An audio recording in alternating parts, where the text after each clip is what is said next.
What's going on, people? We are Tottenham TV, back here for another predicted lineup. If you are new around here, do scroll down, smash that like button and smash that subscribe button all the way to 3 points this weekend against Everton. 5:30 kickoff at the Tottenham Hotspur Stadium.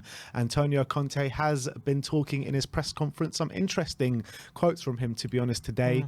But first of all, let's get into the injury news. Yeah, so Dejan Kulusevski is again back, still in training, although he has picked up a knock yesterday, a slight knock in training. So he's having an MRI, which is going to rule him out of the game on Saturday, which is a big shame. Conte was hesitant to say whether he'll be available for the game against Man United in midweek, but here's hoping he makes a speedy recovery. Emerson is obviously suspended, so he's unavailable for the game on the weekend. But other than that, we have a clean bill of health and everyone else is available for selection. Yeah, and obviously Lucas Moura back in the frame after he made that cameo against Frankfurt in midweek. And let's get into the formation. We're going for 3-4-3.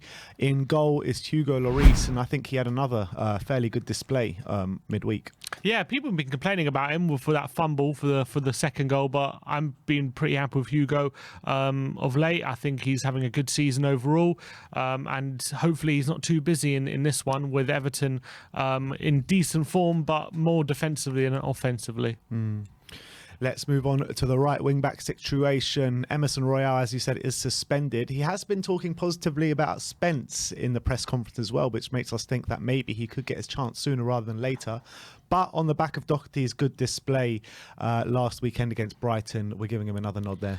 Yeah, and I think obviously Doherty was brilliant in the home game against Everton last season, so hopefully you can follow on from that performance here.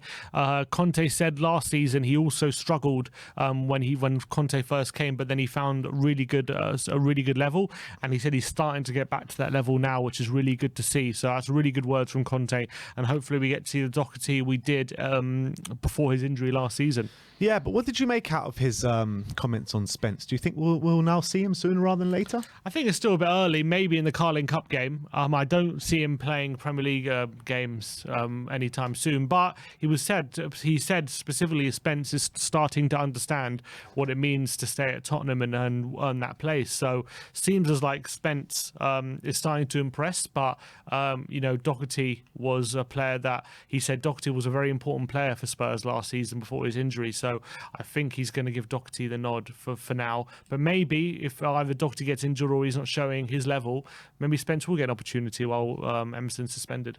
Yeah, I kind of feel the same way, to be honest.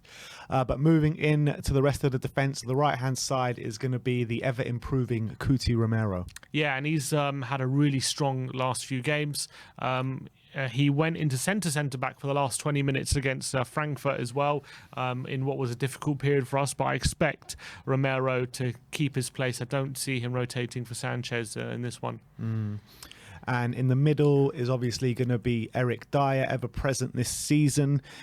He made some interesting comments about Dyer as well, in terms of, is he ever going to get a rest? And it doesn't seem like he will. Yeah, it kind of sounds like he's not. He said that Sanchez and Romero could both play that role, but he said as long as Dyer is giving me availability, I don't see a reason to drop him. And he said as long as he can give me the energy, he's going to have that place. So sounds as though he doesn't really want to drop Dyer. It's interesting that he mentions just Romero and Sanchez, because when Longley first came, he said Longley could play there too.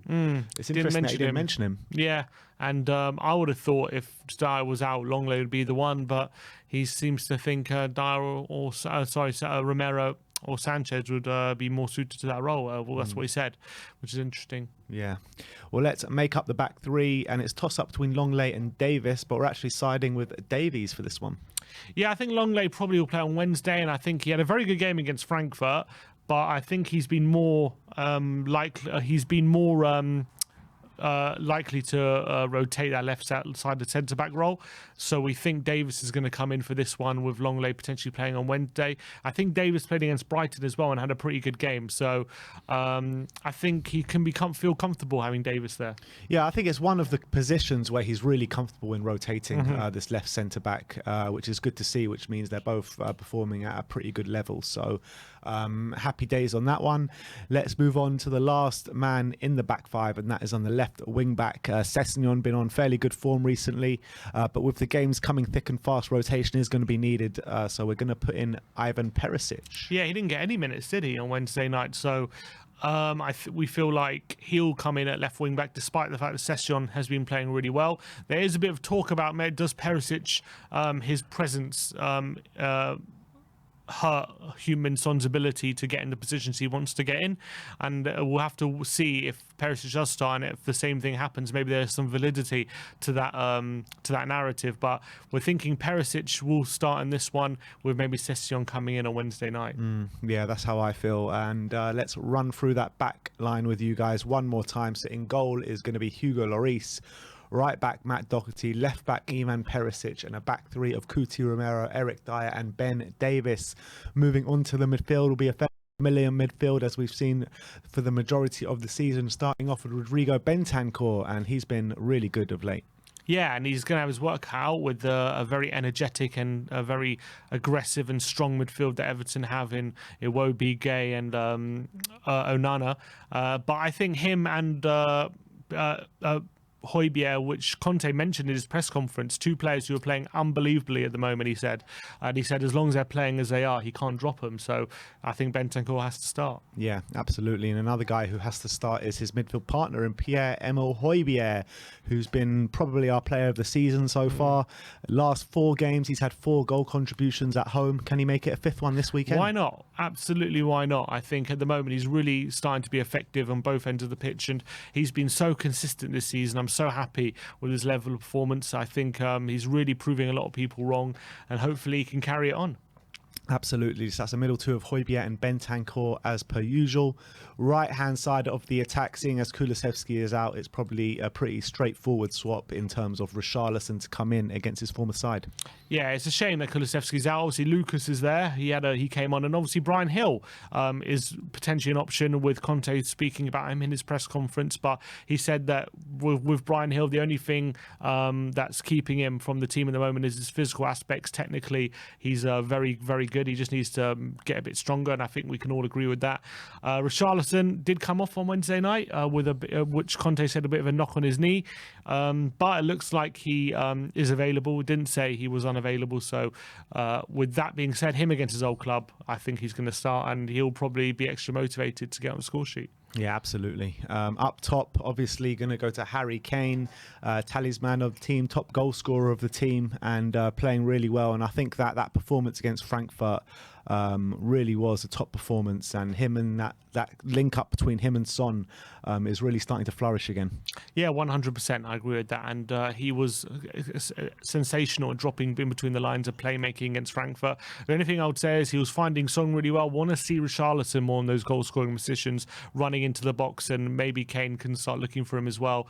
But I think that link up between him and Son is telepathic, and it showed again on Wednesday. Yeah, 50 now is the number of goals between the two that they've assisted and scored each other. So brilliant stuff there. And obviously the last man in the starting 11 will be Heung-min Son, who's starting to find his feet again, and that performance against Frankfurt in midweek was his best performance of the season by some way.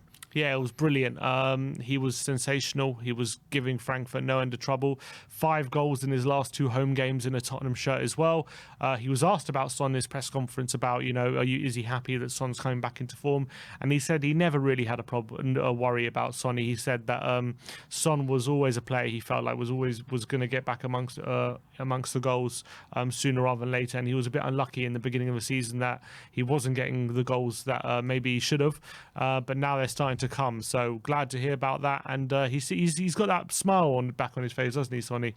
Yeah, not only playing with a smile, but playing with an extra spring in his step as well. I mean, you're seeing that pace really come back, which maybe we hadn't seen in the early stages of the season. You're seeing the confidence just seep through him as well. So happy days with Heung-min Son. I think we all knew it was going to come back. I mean, how many times did we say that? It goes with Son and Laurice as well. I mean, people kind of talk about their patches of form sometimes they go through, but they always respond and always come back to their best. And this time is no different as well. But let's run through that lineup with you guys one more time. In goal is going to be Hugo Laurice, a back three of Cuti Romero, Dyer and Ben Davis, Ivan Perisic at left wing back, Matt Doherty at right wing back, Bentancur and Højbjerg make up the double pivot with Son, Heung-min Son and Richarlison supporting Harry Kane. If this is the lineup, what score prediction are you going for? Yeah, despite the fact that we had a game on Wednesday, I'm hoping that the momentum that we're going with the moment with the results can take us into a good situation against an Everton side who have definitely improved. But if we can take the game to them and we can start creating chances, I'm going for a 3-0 victory for Tottenham. Yeah, I'm going for the exact same. I think that we need to come out the blocks firing in this one. Hopefully we don't need to get a goal conceded against us for us to wake up this time as we did in Frankfurt. But I'll just call on the team just to start the game a bit stronger as we have done this season, because we are usually a bit slow out the traps. But I think that once we get into our groove in this game, there should be no stopping us because we're a very strong outfit. I mean, Everton, no disrespect to Everton, because I think they've played well this season. They've been defensively solid and hard to break down. But I think with Kane, Son, Richarlison, Perisic, you know, pure creation, even Matt Doherty in there, hopefully I'm hoping that we're going to be a bit too hot to handle this weekend. So at home as well, with our home form is absolutely stellar. So let me know in the comment section below what your thoughts are on the game, what your thoughts are on our predicted lineup. I want to know your predicted lineup in the comment section below, and also your predicted score lines in the comment section below. And we'll see you all tomorrow. Sib and Marlon will be in the studio for you guys for the watch long and taking your calls on the post-match call in. So come and join them, and we'll see you tomorrow. Like, subscribe and comment, and as always, come on you Spurs.